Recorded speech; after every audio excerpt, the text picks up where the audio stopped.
Hello students, welcome to Google Classroom. আমি আজকে তোমাদের পরিসংখ্যা বিষয়ক বা স্ট্যাটিস্টিক্স পড়ানো শুরু করব।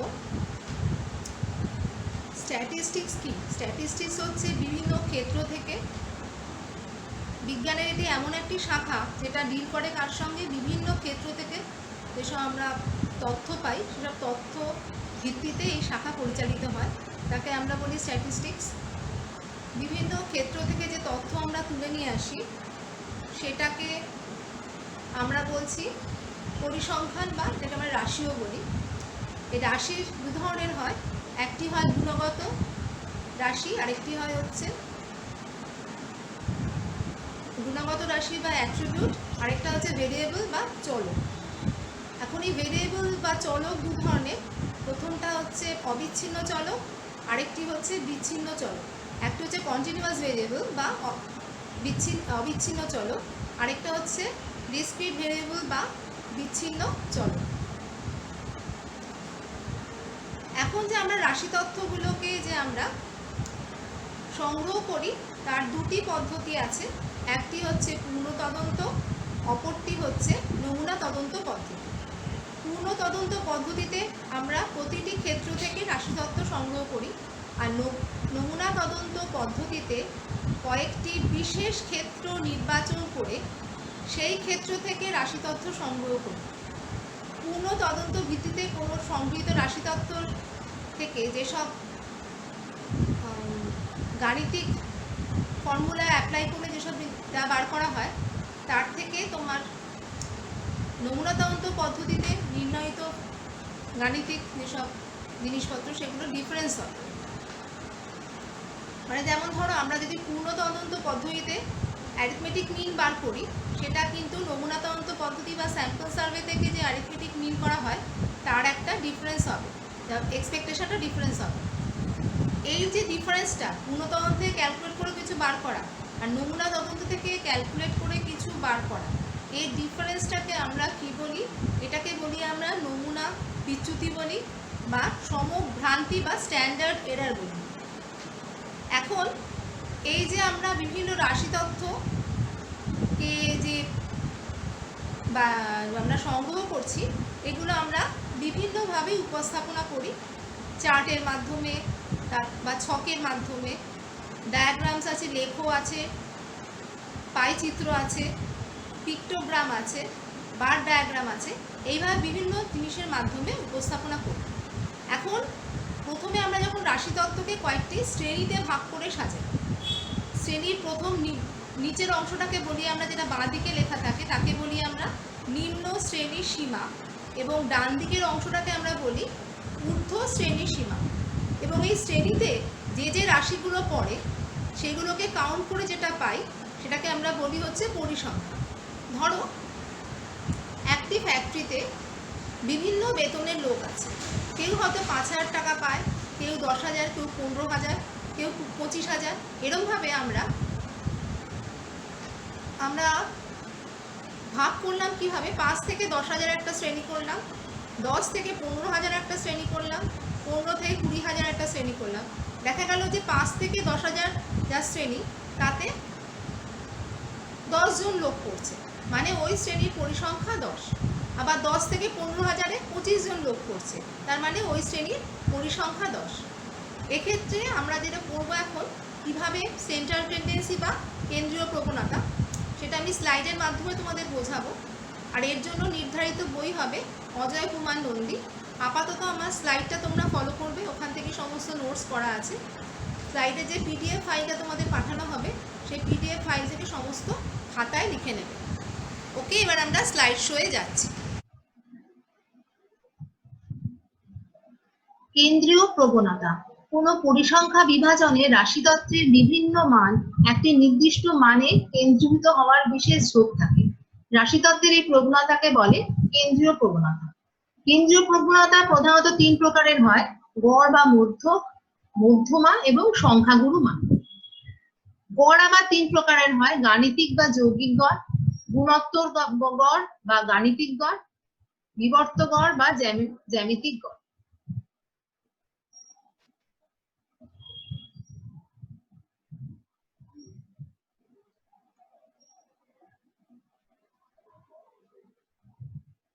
একটি উৎকৃষ্ট কেন্দ্রীয় প্রবণতা পরিমাপের কয়েকটি নির্দিষ্ট বৈশিষ্ট্য থাকে। সেটা হচ্ছে সংজ্ঞাটা সুনির্দিষ্ট হয়, মানে একটা বিশেষভাবে কেন্দ্রীয় প্রবণতাকে মানে সংজ্ঞায়িত করা যাবে। এটা খুব সহজে বোঝা যাবে, মানে তুমি ইজি বুঝতে পারবে। রাশিতত্ত্বের প্রতিটি মান ব্যবহার করা যাবে, নমুনা বিচ্যুতি কম হবে। রাশিতত্ত্বের প্রতিটি মান মানে আমরা একটু আগে যে আগের ইয়েতে বলেছি যে রাশি কাকে বলে, যে কটা রাশি নিয়ে তুমি কাজটা করবে, মানে যে কটা পরিসংখ্যান পাওয়া যাবে তার যে কটা এই 10টা রাশি থাকে, 10টা রাশি এটাতে ব্যবহার করা যাবে। নমুনা বিচ্যুতি কম হবে। নমুনা কাকে বলে আমরা আগে বলেছি যে নমুনা মানে হচ্ছে প্রত্যেকটা একটা কোনো স্যাম্পল সার্ভে হয়, সেখানে প্রত্যেকটা বাড়ি বাড়ি গিয়ে সার্ভে না করে যদি আমরা নির্দিষ্ট কয়েকটা বাড়ির মধ্যে থেকে একটা দুটো বাড়ি কালেক্ট করে কাজটা করি, তাহলে সেই নির্দিষ্ট একটা দুটো বাড়িকে আমরা কি বলছি, নমুনা। এখানে বলছি কি নমুনা, সাধারণত নমুনা পদ্ধতিতে যদি সার্ভে করা হয় সেক্ষেত্রে দেখা যায় যে অ্যাকচুয়াল পদ্ধতিতে সার্ভে করলে আর নমুনা পদ্ধতিতে সার্ভে করলে এদের মধ্যে একটা ডিফারেন্স থাকে, মানে একটা পার্থক্য দেখতে পাওয়া যায়। এটাকেই বলে হচ্ছে নমুনা বিচ্যুতি। পার্থক্যটা যত কম হবে তাহলে বলবো আমরা কি নমুনা বিচ্যুতি কম হবে। এখন এই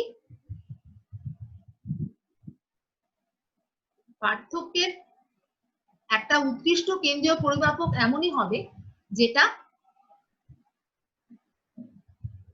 তার নমুনা বিচ্যুতি খুবই কম হবে।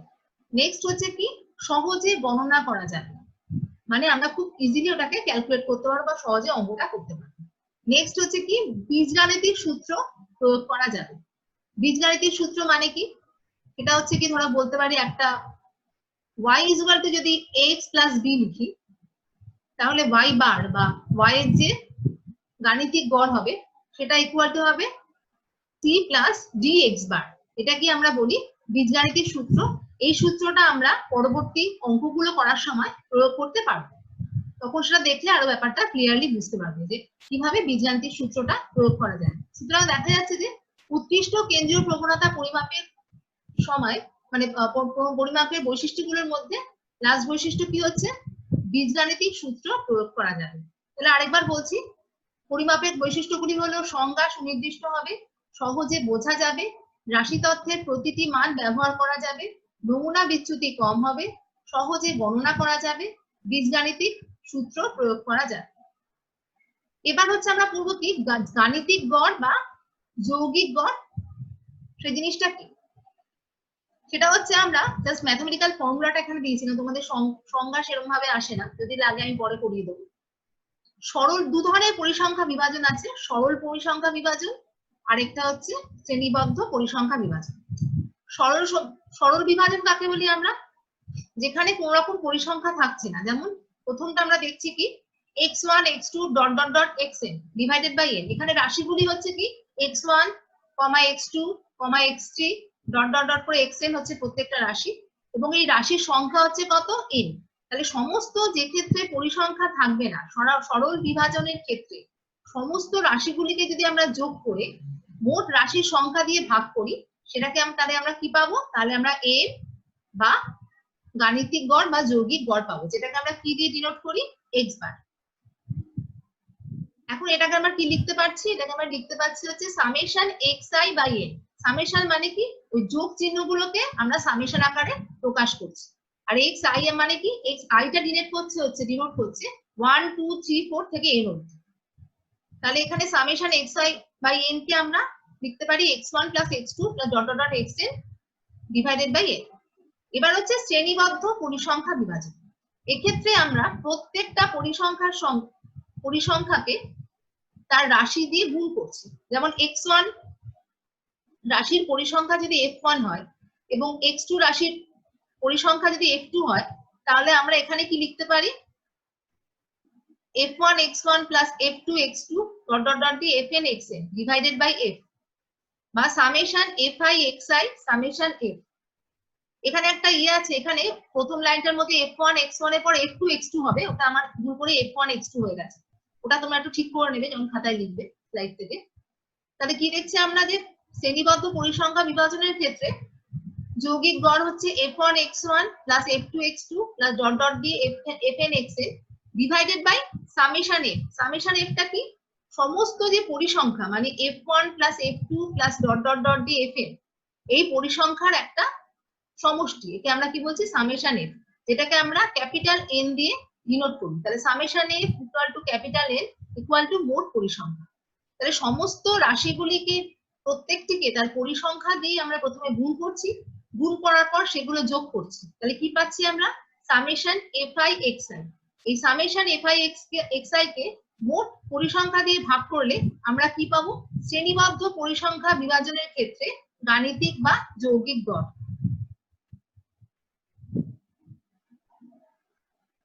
পরবর্তী ক্ষেত্রে আমরা পাচ্ছি কি সংযুক্ত দলের যৌগিক গড়। n1 সংখ্যক মানে যৌগিক গড় যদি x1 হয়, ধরো একটা গ্রুপ আছে, দুটো গ্রুপ, একটাতে আছে n1 সংখ্যক লোক, আরেকটাতে আছে n2 সংখ্যক লোক। n1 এর আমরা যৌগিক গড় বা m পাচ্ছি হচ্ছে x1 বার এবং n2 m পাচ্ছি আমরা x2 বার। তাহলে সার্বিক যৌগিক গড় কত হবে, x বার। তাকে কি বলছি আমরা x bar, n1 x1 bar plus n2 x2 bar divided by n1 plus n2। তাহলে n1 প্লাস n2 হচ্ছে কি দুটি দলে মোট যে কজন রাশির সংখ্যা সেটা। n1 হচ্ছে প্রথম দলের রাশির সংখ্যা, n2 হচ্ছে দ্বিতীয় দলের রাশির সংখ্যা, x1 হচ্ছে প্রথম দলের যৌগিক গড়, x2 হচ্ছে দ্বিতীয় দলের যৌগিক গড়, এবং এই n1 x1 plus n2 x2 bar divided by n1 x2 n1 n2 করে আমরা কি পাচ্ছি m বা x বার।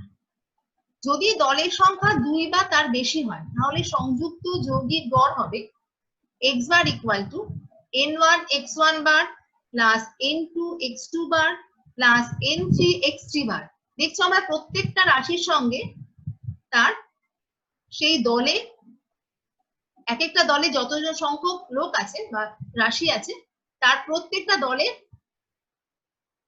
m দিয়ে আমরা তাকে গুণ করছি। তাহলে n1 x1 bar plus n2 x2 bar plus n3 x3 bar dot dot dot দিয়ে যত অব্দি রাশি থাকবে ডিভাইডেড বাই সমস্ত দলগুলির যোগফল মানে n1 plus n2 plus n3। প্রত্যেকটি দলে যে কজন রাশি আছে সেই রাশিগুলি একত্রে যোগ করে তার অনুপাত যেটা পাচ্ছি সেটাই হচ্ছে কি আমরা সংযুক্ত দলের m, বা যে ক্ষেত্রে আমরা দলের সংখ্যা যদি 2 বা তার বেশি হয়। এই যৌগিক গড় বা গাণিতিক গড়ে কতগুলি সুবিধা অসুবিধা আছে। সুবিধা কি, যৌগিক গড় সুনির্দিষ্টভাবে দেওয়া যায়, যৌগিক গড় সহজে বোঝা যায়, যৌগিক গড় নির্ধারণ করার সময় রাশিতত্ত্বের প্রতিটি মান ব্যবহার করা যায়।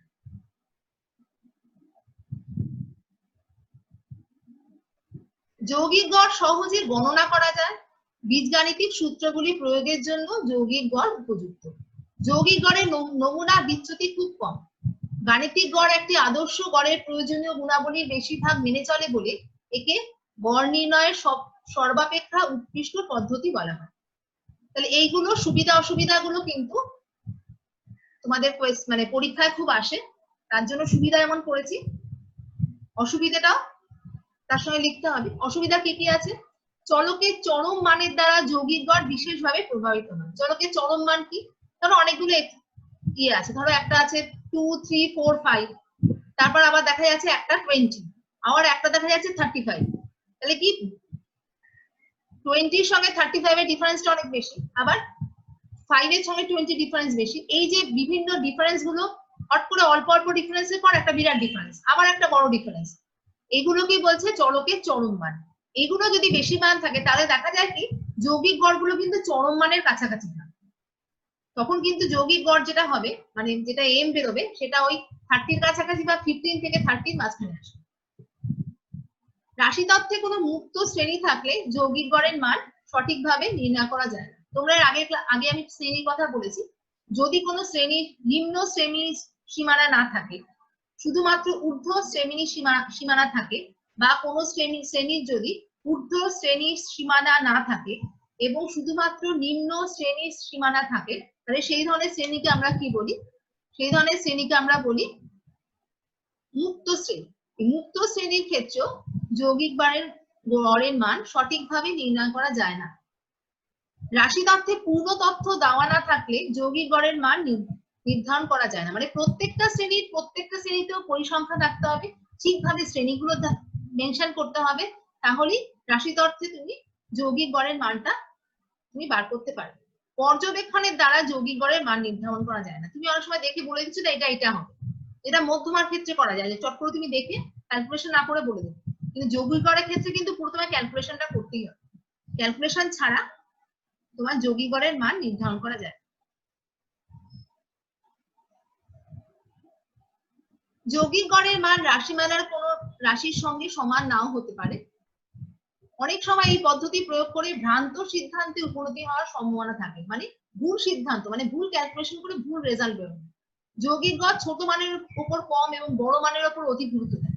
যদি অনেকগুলো রাশিতত্ত্বে দেখা যায় কি যে কয়েকটা ছোট ছোট 1 2 3 4 5 আছে, আর ওদিকে আছে হচ্ছে 30, তারপর আছে 60, তারপর 90, তারপর 95, 120, তাহলে দেখা যাবে কি বড় মানের কাছাকাছি গিয়ে যৌগিক গড়টা বেরোবে, ছোট মানের কাছাকাছি আসবে না, মানে লার্জার 90 60 এরকম কাছাকাছি গিয়ে তোমার এমটা বেরোবে। আচ্ছা, এবার কয়েকটা অঙ্ক আছে, অঙ্কগুলো আমি আলোচনা করে দিচ্ছি। স্লাইডে অঙ্কগুলো করে তোমরা বাড়িতে এগুলো না দেখে প্র্যাকটিস করবে, তারপর তোমাদের আবার অ্যাসাইনমেন্ট দেওয়া হবে। নিম্নলিখিত সংখ্যাগুলি যৌগিক গড় নির্ণয় করো। দেখো এখানে কতগুলি সংখ্যা আছে, নিজেরা গোনো আগে। গুনেছ? দেখছি আমরা এখানে কটা আছে, 12টা সংখ্যা আছে। তাহলে 12টা সংখ্যাকে আমরা প্রথমে কি করেছি, প্রত্যেকটা সংখ্যাগুলোকে যোগ করে নিয়েছি। যোগ করে যেহেতু 12টা সংখ্যা 12 দিয়ে ডিভাইড করে দিয়েছি, আমাদের এম বা যৌগিক গড় বেরিয়ে গেছে। এবার হচ্ছে কি, নিচের বিভাজনটির গাণিতিক গড় নির্ণয় করো। গাণিতিক গড় বা যৌগিক গড় দেখো দিয়েছে, মান দিয়েছে, তার সঙ্গে পরিসংখ্যা দিয়েছে। 0 তার পরিসংখ্যা 7, 1 10, 2 15। আমরা প্রথমে দেখো একটা চার্ট করেছি কোয়েশ্চেন থেকে, একটা কলামে লিখেছি হচ্ছে মান, পরের কলামটায় লিখেছি পরিসংখ্যা, এবং তার কলামটায় পরের কলামটায় লিখেছি এফএক্স। এফএক্স মানে কি, মান ইনটু পরিসংখ্যা। এইভাবে কলামটাকে সাজিয়েছি। 0 into 7 0, 1 into 10 10, 2 into 15 30, 3 into 20 60, 4 into 24 100, 5 into 12 60, 9 into 6, 6 into 9 54, 7 into 8 56, 8 into 5 40।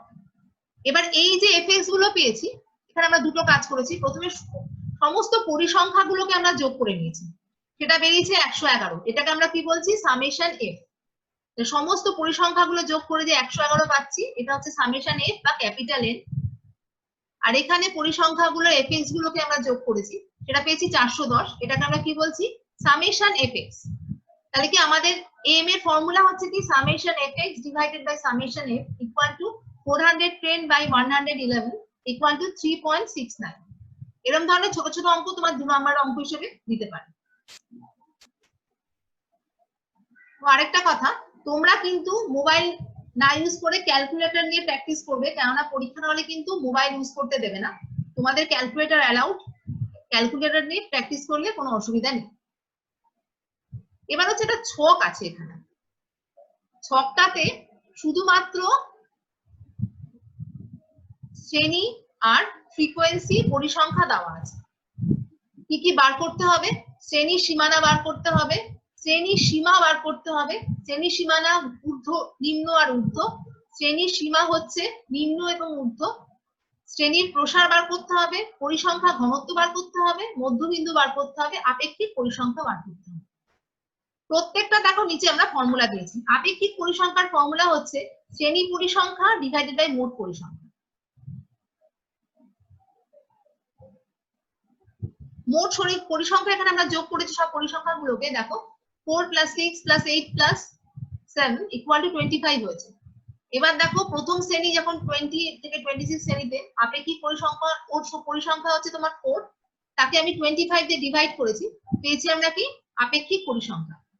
27 to 33 এই শ্রেণীটাতে আমরা কি পাচ্ছি, পরিসংখ্যা 6, তাকে আমরা 25 দিয়ে ডিভাইড করেছি, পেয়েছি হচ্ছে আপেক্ষিক পরিসংখ্যা।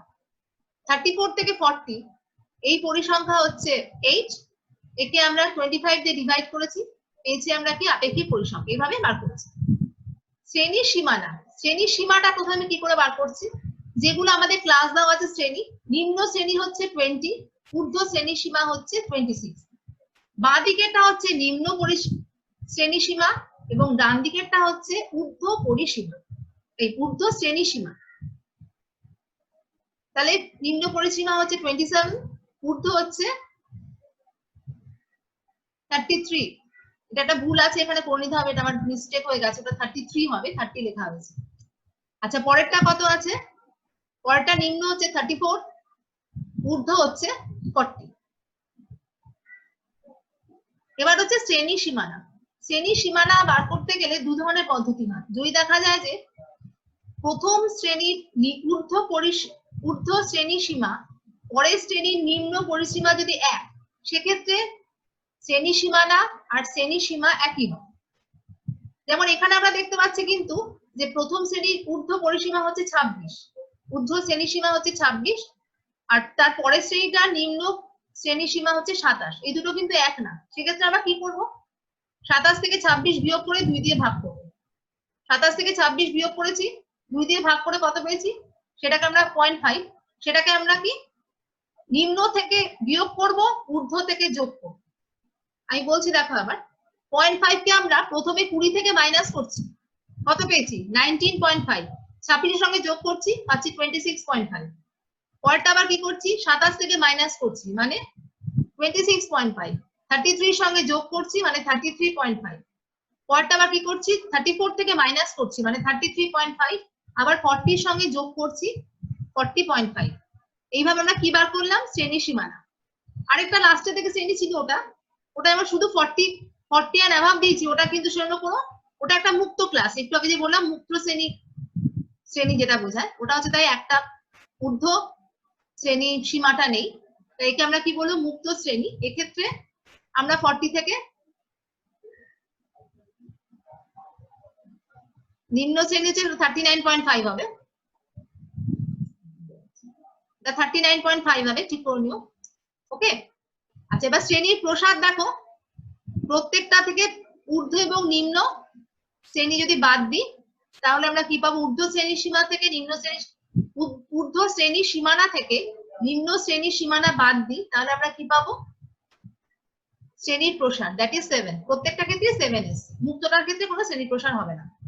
পরিসংখ্যা ঘনত্ব হচ্ছে, পরিসংখ্যাকে শ্রেণীর প্রসার দিয়ে ভাগ করেছি, 4/7, 6/7, 8/7 এটসেট্রা।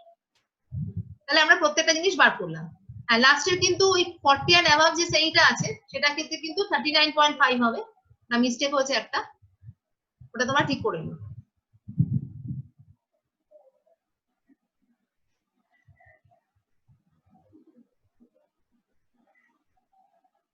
এবার আরেক ধরনের অঙ্ক এখানে আসে। আগে যে অঙ্কটা করলাম, এই অঙ্কটা কিন্তু 10 ইয়ার্স এর কোয়েশ্চেন পেপার তোমাদের পরে আমি ছবি পাঠিয়ে দেবো বা ইয়েতে দিয়ে দেবো দেখতে, অ্যাসাইনমেন্ট বা ইয়েতে, ওখানে তোমরা এই ধরনের অঙ্ক পাবে। এটা হচ্ছে কি অনুক্ত পরিসংখ্যা বা মিসিং ফ্রিকোয়েন্সি কি করে বার করবে। অনেকগুলো পরিসংখ্যা দেওয়া আছে, দুটো দেওয়া নেই। কি দেওয়া আছে? এম দেওয়া আছে, আর মোট শ্রমিকের সংখ্যা দেওয়া আছে। মোট শ্রমিকের সংখ্যা মানে টোটাল ফ্রিকোয়েন্সিটা দেওয়া আছে। এক্ষেত্রে তোমরা কি করে বার করবে? প্রথমে দেখো, আমরা দেখছি এখানে প্রথমেই দেখে নেবো যেখানে আমাদের ঊর্ধ্ব শ্রেণী সীমা এবং নিম্ন পরের ক্লাসের নিম্ন শ্রেণী সীমা এক আছে নাকি। যেমন এখানে আমরা দেখতে পাচ্ছি 269 আর 270 দুটো ডিফার করছে। আগের ক্লাসের ঊর্ধ্ব পরিসীমা হচ্ছে 269, আর পরের ক্লাসের নিম্ন শ্রেণী সীমা হচ্ছে 270। এটা হচ্ছে ডিফার করছে, কততে ডিফার করছে? 1। তাই এটাকে 1 কে 2 দিয়ে ভাগ করে আমরা 0.5 পাবো। 0.5 থেকে আমরা দেখো করেছি প্রত্যেকটা লোয়ার ক্লাস বা লোয়ার লিমিট বা নিম্ন শ্রেণী থেকে আমরা 0.5 মাইনাস করেছি, আর ঊর্ধ্ব শ্রেণী থেকে আমরা 0.5 যোগ করেছি। এবং দেখো এটা একটা কায়দা আছে, একটা তুমি বার করে নিলে 259.5 আর 269.5 পেয়েছে। এবার ওর সঙ্গে তুমি ক্লাস দেখো ডিফারেন্সটা কত, 10 ডিফারেন্স তো দুটোর মাঝখানে। লোয়ার গুলোর সঙ্গে প্রত্যেকটা 10 করে বাড়িয়ে যাও, আপার গুলো 10 করে বাড়িয়ে যাও। তাহলে তোমার আর প্রত্যেকটা খেটে খেটে বার করতে হবে। আগে প্রথম একটা রাশি বার করে নেবে, প্রথম একটা শ্রেণী বার করে নিলে নিম্ন আর ঊর্ধ্ব শ্রেণী সীমা বার করে নেওয়ার পর নিম্নর সঙ্গে নিম্ন ঊর্ধ্ব থেকে নিম্নটা মাইনাস করে দেখতে কত হয়।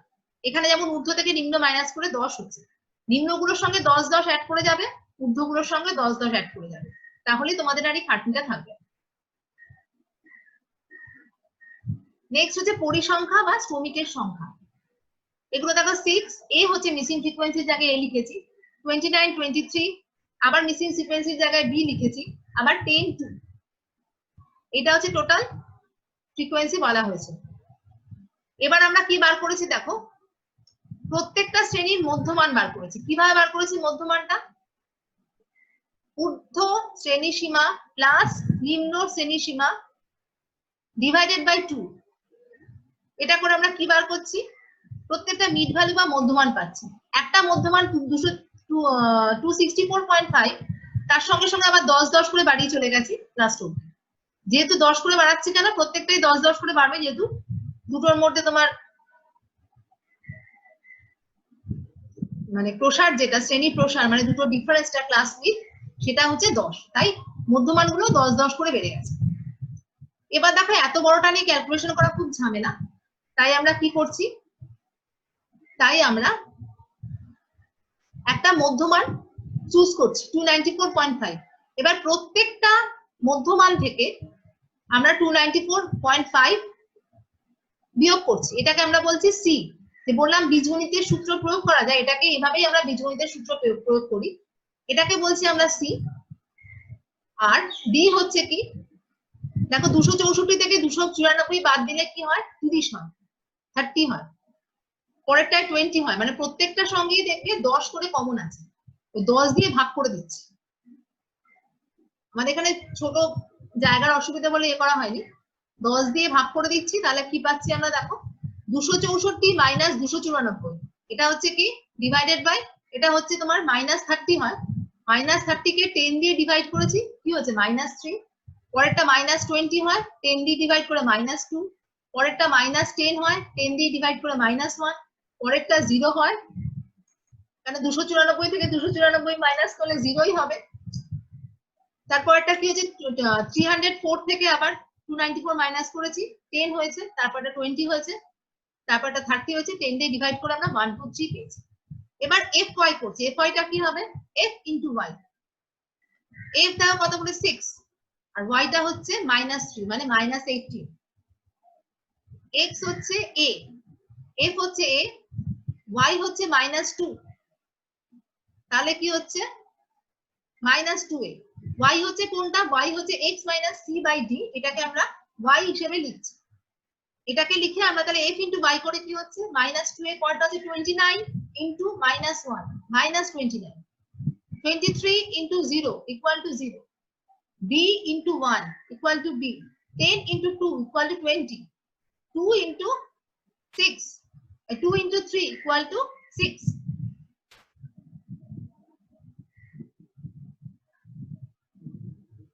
দেখো পরেরটা দিয়ে দিচ্ছি, 294.5 হচ্ছে সিটা, আর ডি হচ্ছে 10। সামেশন এফ ওয়াইটা বার করেছি আমরা যোগ করে, কি বেরিয়েছে সবগুলো যোগ করে। সেক্ষেত্রে আমরা রাশিগুলোকে কিন্তু যোগ করবো না, ওটা আলাদা থাকবে, 2a প্লাস বি হয়েছে, আর সমস্ত সংখ্যাগুলোকে যোগ বিয়োগ করে আমার -21 এসেছে। মোট পরিসংখ্যা হচ্ছে 100, তাহলে আমরা লিখতে পারি মোট পরিসংখ্যা হচ্ছে 100। এবার তুমি এমনি পরিসংখ্যাগুলোকে যোগ করো। আগের স্লাইডটা একটু ব্যাক করছি,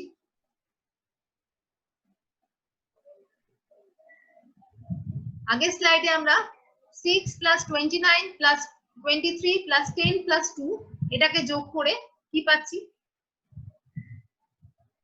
এটাকে যোগ করে আমরা 70 পাচ্ছি। 70 প্লাস a প্লাস b, এটা হচ্ছে কত, 100। তাহলে ওই পাশে সামেশন f কত হচ্ছে, সামেশন f হচ্ছে 70 প্লাস a প্লাস b, যেটা ইকুয়াল টু 100। তাহলে a plus b equal to 30। তাহলে m কি হবে, summation fy by summation f, মানে সামেশন এফ ওয়াই টা কত বেরিয়েছে, 2a প্লাস b মাইনাস 21, আর সামেশন f বেরিয়েছে 70 plus a plus b equal to, আমরা লিখেছি b minus 2a minus 21 divided by 100, এটা 100 লিখে দিয়েছি। এবার m হচ্ছে তোমার x বার, আর y এর m হচ্ছে y বার। তাহলে y is equal to x minus c by d, x equal to c plus dy, x bar equal to c plus dy bar. তাহলে x বারকে আমরা কি লিখতে পাচ্ছি, x বার হচ্ছে কত আমাদের বলেছে, গিভেন x বার ছিল 291.20, ওখানে আমরা লিখছি ইকুয়াল টু 294 হচ্ছে তোমার c, c টা আমরা কত ধরেছি, দেখো c আমরা ধরেছি 294.5 প্লাস d হচ্ছে কত, d হচ্ছে তোমার 10, 10 ইনটু y বারটা একটু আগে আমরা বার করলাম, কত বেরিয়েছে, -2a plus b minus 21 divided by 100 বা divided by 70 plus a plus b। একটু আগে আমরা এটা y বার বার করছি, আমি আবার বলছি। তাহলে x bar equal to c plus d y bar. Value গুলো বসিয়ে দিচ্ছি, x বারের জায়গায় বসাচ্ছি হচ্ছে আমাদের কোয়েশ্চেনে দেওয়া আছে x বার হচ্ছে 291.20, ওখানটা x বার বসাচ্ছি। y বারের জায়গায় c কি বসাচ্ছি, c আমরা লিখেছি 294.5, d হচ্ছে 10 আর y বার হচ্ছে -2a plus b minus 21 divided by 70 plus a plus b, এটা হচ্ছে y বার। এবার আমরা কি করছি দেখো, 294 টাকে লেফট হ্যান্ড সাইডে মাইনাস করে নিয়ে আসছি, মাইনাস করে কি পাচ্ছি আমরা -3.3 পাচ্ছি। এদিকে 10 টাকে 100 দিয়ে কাটাকুটি করেছি, কাটাকুটি করে নিচে 10 হয়েছে, তাহলে আমরা পরের লাইনে কি পাচ্ছি -3.3 equal to b minus 2a minus 21 divided by 10। b minus 2a minus 21 divided by কি হবে, 3.3 কে 10 দিয়ে গুণ করলে হচ্ছে 33, তাহলে -33। তাহলে 2a মাইনাস b প্লাস 21, দুপাশে আমরা মাইনাস দিয়ে মাল্টিপ্লাই করছি, মাইনাস দিয়ে মাল্টিপ্লাই করে কি হচ্ছে 2a minus b plus 21 equal to 33। তাহলে 2a minus b equal two 12। এবার আমরা এখানে আমরা b এর ভ্যালুটা হচ্ছে আমরা কি পেয়েছিলাম, a plus b equal to 30 পেয়েছিলাম আগের স্লাইডে। দেখো আগের স্লাইডে কি পেয়েছি আমরা, a plus b equal to 30। তাহলে নেক্সট স্লাইডে যদি আবার যাই তাহলে দেখা যাবে কি যে ওখানে দেখো 30 ভ্যালুটা আমরা বসিয়ে দিয়েছি। তাহলে 30 ভ্যালু মানে কি হচ্ছে, b এর ভ্যালুটা হচ্ছে 30 মাইনাস a। তাহলে b এর ভ্যালুটা আমরা সাবস্টিটিউট করে লিখেছি 30 মাইনাস a, করে ওখানে আমরা ক্যালকুলেশন করে a পেয়েছি হচ্ছে 14। তাহলে b হচ্ছে 30 মাইনাস a ইকুয়াল টু 60। তাহলে দুটো আমাদের মিসিং ফ্রিকোয়েন্সি কি কি বের হলো, একটা 14 একটা 60। আশা করি তোমরা বুঝতে পেরেছো। দেখো একটু ভালো করে ক্যালকুলেশনটা একটু দেখে নাও, বুঝতে না পারলে কমেন্ট বক্সে লিখবে।